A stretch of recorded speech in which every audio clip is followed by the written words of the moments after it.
Is this the fast that pleases me, says the Lord? The Hebrew would actually have, is this my chosen fast? This was picked up by a Protestant author in the mid-70s and became a book, My Chosen Fast. A whole volume on the concept of fasting.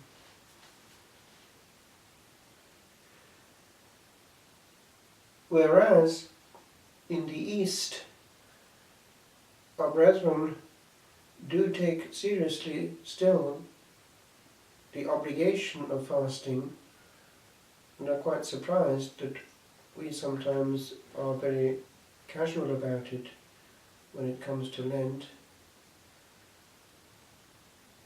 We tend to supernaturalize things, spiritualize things, and in so doing, if we're not careful, to go into excuse mode.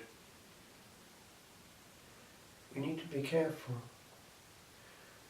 A priest martyr, Don Andrea, who went under divine grace to witness quietly in the Islamic bloc and had a rough end, was sending letters back to Italy to his flock, and when it came to the season of Ramadan, he did point out one or two things which made his people reflect back in Italy. And by the way, his course has been introduced. And one sentence says it all. What has become of our Lent? It is a tradition that the practice of the 40 days is actually of apostolic origin. And wherever one looks in Christian history, one does find it already there. It is a time, therefore, when the body also should feel something and enter into mode. In the specifically monastic life, it is still there quite strongly, and extra practices are added. In the Rule of St. Benedict, the abbot gives a book to each one, and he must read it from cover to cover during Lent. We need to realize that we are body and soul. The way we handle the body has an impact on the soul. It is the sacrament of the soul and its expression. The physical posture in prayer, the fullness or emptiness of the body, impact on the soul. It is one thing to sit in a comfortable armchair and say the office, especially when one is full of food. It is another to be humbly on one's knees before the Blessed Sacrament exposed and fasting. We pray many times over when the body also enters into it, especially if also at that point the body enters into it through creating beauty by song. It is then truly worship of the whole being and representatively of the whole of creation, of which we then become the expression and the conscious voice. When the body is empty, we are calmer. But we need also to fast from what is spiritually a distraction and a loss of energy. It would be well to have fewer syllables, fewer things in our head. We are addicted to many things, even virtual things, and they are the centre of our mind if we're honest.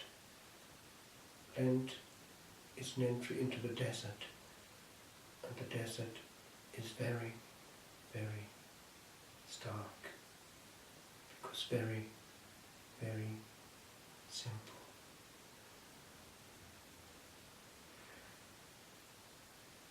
Un libro scritto da un autore protestante negli anni 70 porta il titolo di questo versetto appena letto: il mio scelto digiuno in ebraico, il digiuno dunque che mi piace. Entra in tutto l'argomento delle dinamiche del digiuno corporale. Ha un effetto sull'anima. Anche l'atteggiamento fisico nella preghiera ha un atteggiamento e anche un'espressione dell'atteggiamento dell'anima stessa. Stare a ginocchio davanti a Gesù, anche cantando fisicamente, è una cosa. Essere seduti in un poltrona con breviario in mano, usando soltanto gli occhi, ne è un'altra. Una è molto più ricca dell'altra. E così in tutta la vita l'espressione dell'interiore è nel corpo. È sacramentale in questo senso. Il corpo è il sacramento dell'anima. E dunque nel culto c'è una totalità e la Quaresima chiede questa totalità. Nell'Oriente ortodosso sono ancora molto ferventi su questo punto della Quaresima fisicamente vissuta. In Occidente c'è tendenza un po' a fare astrazione del corpo e non è giusto, diventa una scusa per non fare qualsiasi cosa di serio. Avendo detto questo, è importante anche vedere le cose che di fatti escludono l'intimità e dunque chiedono una certa semplificazione.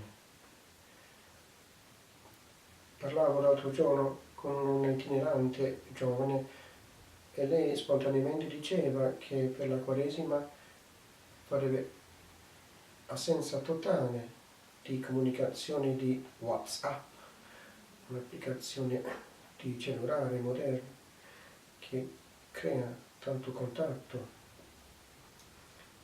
non sempre utile. Citando la sua cugina che aveva fatto questo 3 anni fa e non ha mai voluto riprendere il WhatsApp, dicendo che aveva ritrovato la sua vita e la sua famiglia. Chiediamo questa grazia di togliere il superfluo, di anche esprimere l'interiore con il corpo ben usato e di essere liberi, non pieni di cose che offuscano la concentrazione. La mente, quando siamo vuoti, è più libera. Quando sente meno sillabe, sente meglio le cose invisibili. Una parola che esca dalla bocca di Dio.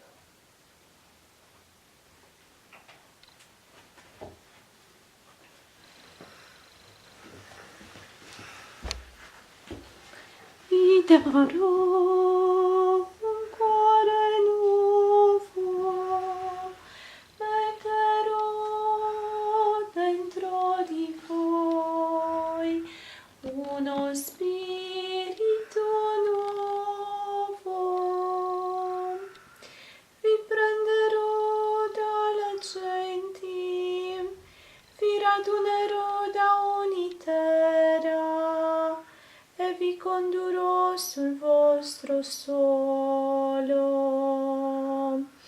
Vi darò un cuore nuovo, metterò dentro di voi uno spirito